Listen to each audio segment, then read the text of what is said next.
The Battle of Beersheba was fought on the 31st of October 1917. It ended in one of the most spectacular and famous cavalry charges of military history. In the early parts of 1917, the Egyptian Expeditionary Force, led by the British, made significant gains in the Sinai Peninsula. However, after two failed attacks on Gaza, one in March and one in April, a stalemate had developed. After the second failed attack on Gaza, a defensive line between Beersheba and Gaza was being developed. More reinforcements and supplies were flooding in. The British and their allies had to act quickly if they wanted to push north into Jerusalem. This led the commanders to consider Beersheba for attack. It would become the Achilles heel of the Ottoman defence. General Sir Edmund Allenby, Commander-in-Chief of the Egyptian Expeditionary Force, developed the strategy. He would send his mounted infantry and cavalry south through the desert to attack Beersheba from the east, blocking its supply to Jerusalem and Hebron. Simultaneously, a traditional infantry and artillery-style attack would occur from the west. One of Allenby's intelligence officers, Colonel Richard Minot Hagen, a controversial figure to say the least, also developed a cunning intelligence operation nicknamed Haversack Ruse. This involved trying to misinform and misdirect the Ottomans by leaving intelligence that would indicate a third attack on Gaza. To corroborate with the intelligence, Allenby ordered that Gaza be bombarded on the morning of the attack. In October 1917, Beersheba was well suited for defence. To the north lay the Judean foothills, difficult to cross and easy to look down from. Small hills in the west, as well as trench lines in the west, south and east, also provided excellent defences. Vitally, the town had reliable access to water in the form of the Wadi, the mostly dried up rivers that you can see running through Beersheba, and the wells. One of the most important defensive positions was Tel el Saba, a hill to the east of the town.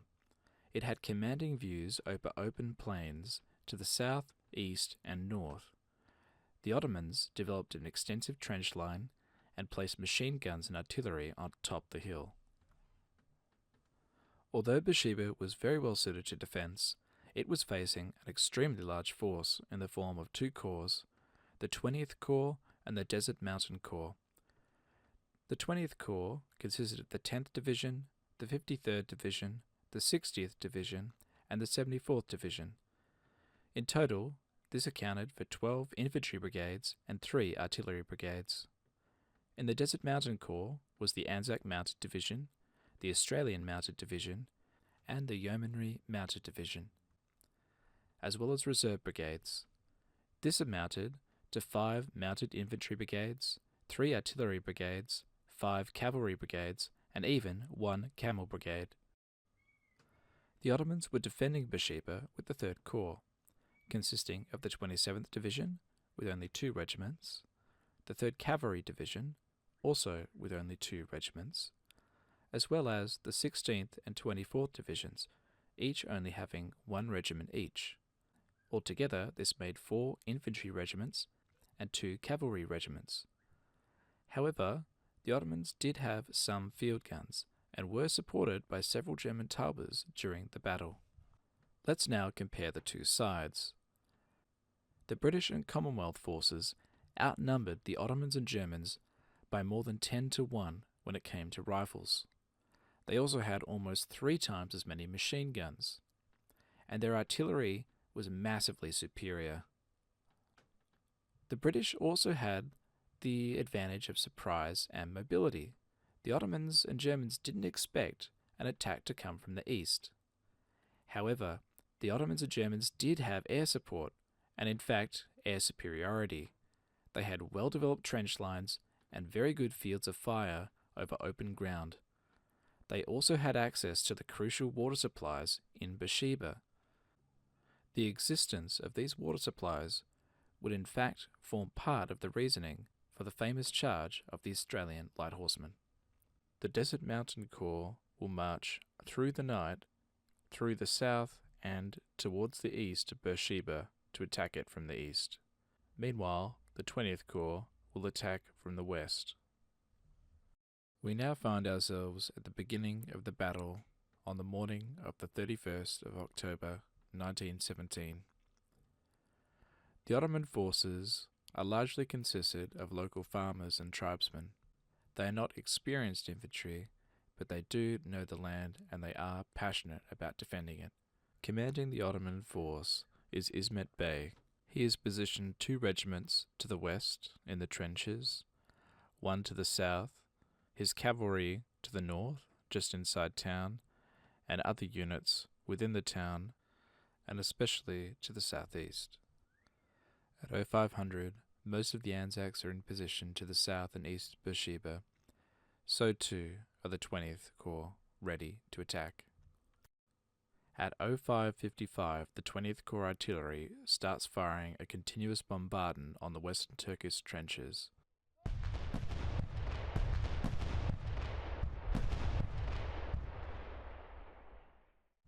Meanwhile, on the Hebron-Beersheba Road, northeast of here, Lieutenant Colonel Newcomb, leading the 70th British Cavalry and some Arab scouts from the local area, will cut the telegraph line and block the road, capturing prisoners and squandering any chance of retreat or reinforcement via that route.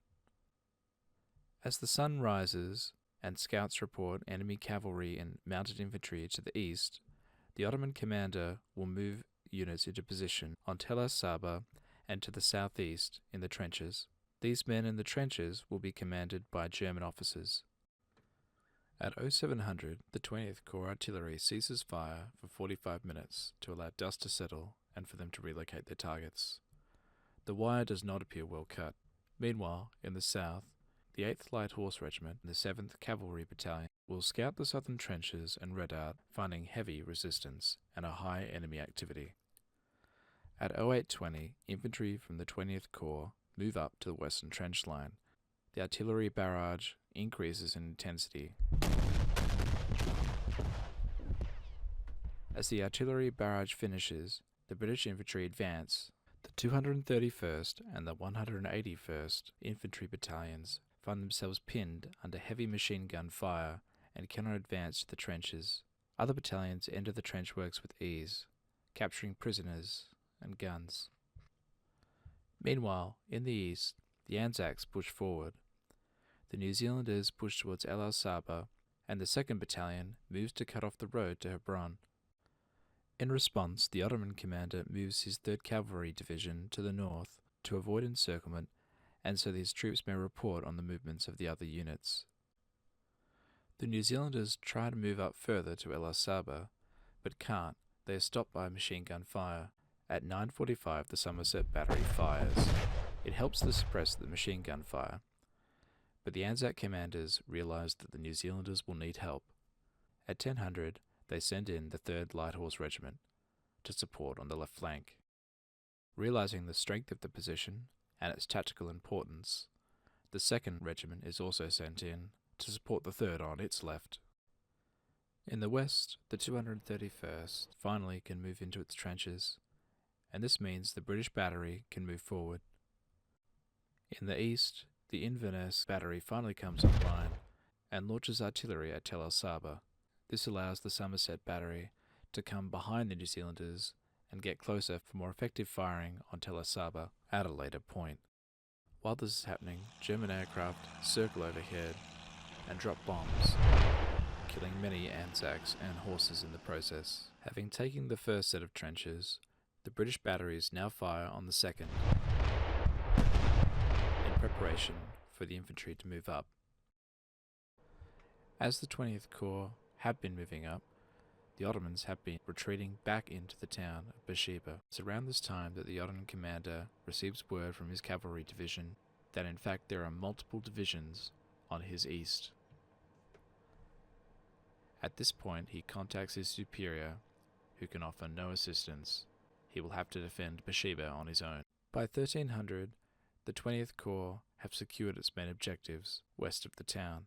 It's now up to the Anzacs to take Tel el Saba and Beersheba.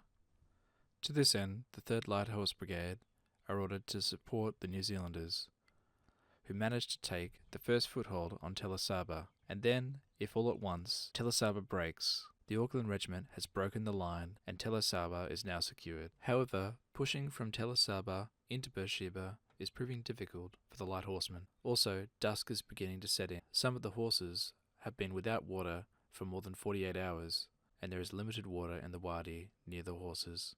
Taking the town is now of vital importance due to its wells, and the commanders consider one of the most daring military manoeuvres in World War I. The 4th Light Horse Brigade, which has so far acted in reserve, is the last remaining mounted infantry unit available to the commanders. They split the brigade into its respective regiments, the 4th, the 12th, and the 11th. The 4th and the 12th will charge the trenches, while one squadron from the 11th will guard the left flank, and the other 2 will follow in the rear. Halfway through the charge, the 12th Light Horse Regiment comes under heavy machine gun fire from its left flank. After some artillery and supporting fire from the 11th, they continue, and the charge is a great success. The 12th move through the town to secure the wells, and the 4th, although they sustain heavy losses, take the trenches. By 1830, most of the corps have taken positions within Beersheba, and at this point the Anzacs have captured 70 officers, 1,458 other ranks, and suffered fewer than 200 casualties. More than 1,000 of those captured that day were captured by the 4th and 12th Light Horse Regiments in the main charge. In the west, the 20th Division had captured 419 prisoners, 6 guns, numerous machine guns, and other materials. They suffered 136 killed, 1,010 wounded. Most of these casualties were suffered during the first wave of trenches.